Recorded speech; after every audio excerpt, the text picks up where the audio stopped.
এখন আমাদের কনস্টিটিউশনে 47 এবং 47 ক কে আপনি ব্যবহার করছেন, করে বলছেন না পেছনের দিকে রেট্রোস্পেক্টিভ যাওয়া যায়, করে তাদেরকে বিচার করছেন। তো এটা যদি করে আপনি সর্বোচ্চ বিচার করতে পারেন, তাহলে বিডিআর এর হত্যা হয়েছে 25শে ফেব্রুয়ারি, সেই সময় কোনো আইন নাই, এই জন্য 600 টাকা জরিমানা আর 3 বছরের জেল দিয়ে সবাইকে মাফ করে দিলেন বিদ্রোহের মামলাগুলা। সেখানে আপনি গণহত্যা করে 47 কে অ্যামেন্ডমেন্ট করে 47 কে ব্যবহার করে আইসিটির মতো কেন করতে পারলেন না গণহত্যা, কাদের মোল্লা সাইদির মতো? এবং সেটি তো আসলে গণহত্যার সংজ্ঞার মধ্যেই পড়ে।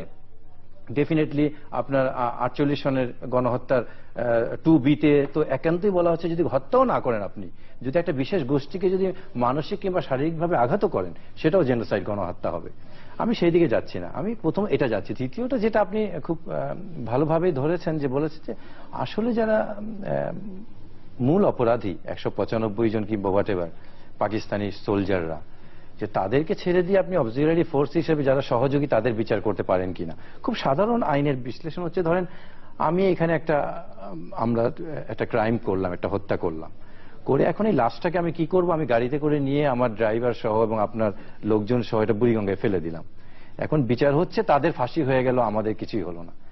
মূল অপরাধ যারা খুন করেছে, যারা হত্যা করেছে, তাদের এখানে শাস্তির আওতায় আপনি আনছেন না, কিন্তু যারা সহযোগিতা করেছে তাদেরকে আপনি আনছেন। একটা প্রশ্ন এখানে রয়ে গেল। দ্বিতীয়ত যেটা আমি সাইদির কেসটা স্পেশালি বলতে চাচ্ছি এই কারণে, যে এটা একেবারে আইনগত। আমি কিন্তু যুদ্ধাপরাধী বিচারের একদমই পক্ষে, প্রশ্নই ওঠে না। আমি কট্টর জামাত বিরোধী। আমি আবারও বলে নিচ্ছি যে এখানে কোনো সুযোগ নেই আমাকে রাজাকার কিংবা নাস্তিক বলার, কারণ যে আমি ওইদিকে গেলে বলবে রাজাকার, এদিকে বলে নাস্তিক। যে আমরা যারা সাদা কালোর বাইরে গ্রে থাকতে পারি, ধূসর থাকতে পারি, এটার কোনো অস্তিত্ব এই সমাজে নেই।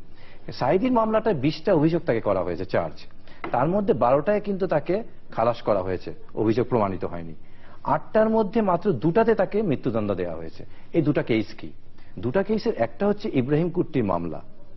সেইখানে বলা হচ্ছে যে ইব্রাহিম কুট্টিকে সে হত্যা করেছে, কিন্তু দেখেন ইব্রাহিম কুট্টির মামলা, এটা সার্টিফিকেট কপি আমি দেখেছি, 17/7/1972 সনে তার ওয়াইফ একটা এফআইআর করেছিল ইব্রাহিম কুট্টির মামলায়, যে আমার স্বামীকে এরা মেরেছে। সেখানে কিন্তু সাইদির কোনো নামই নেই। একটা মামলা সেখানে হয়েছে এবং সেখানে তার নাম নেই।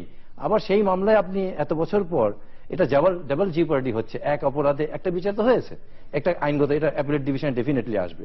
দ্বিতীয়ত সাইদির যে বিষয়টা হচ্ছে যে সে ওই যে বালি একজনকে হত্যা করেছে, তার ভাই সুখরঞ্জন বালি, আমরা টিভিতে দেখেছি, সে বলছে যে আমার ভাইয়ের হত্যার সাথে এরা কোনোদিন জড়িত নয়। তাকে কিন্তু আইসিটির সামনে থেকেই পুলিশ কিংবা র্যাব ধরে নিয়ে গেছে, এবং এটার জন্য হাইকোর্টে পর্যন্ত তারা গেছে যে তাকে উদ্ধার করে আনা হোক, এই সাক্ষীকে নেওয়া হয়নি। তো ডেফিনেটলি পাওয়া যায়নি। অ্যাপিলেট ডিভিশনে এই আইনগুলো বিশ্লেষণ তো আসবেই। এখন কিছু জিনিস হচ্ছে আইনের বিষয়, আইনকে ছেড়ে দেওয়া উচিত। কিছু জিনিস রাজনীতি ছেড়ে দেওয়া উচিত। এখন আইন আর রাজনীতিকে যদি এক করা হয়, তাহলে ওটাই ঘটবে যেটা শাহবাগে হচ্ছে। শাহবাগ থেকে বারবার অঙ্গুলি নির্দেশন করা হচ্ছে আপনার ট্রাইব্যুনালকে, যে তুমি এইভাবে রায় দিবে।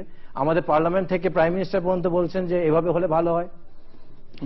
তারা হরতাল দিয়ে বলছে যে না, আমাদেরকে খালাস দিতে হবে।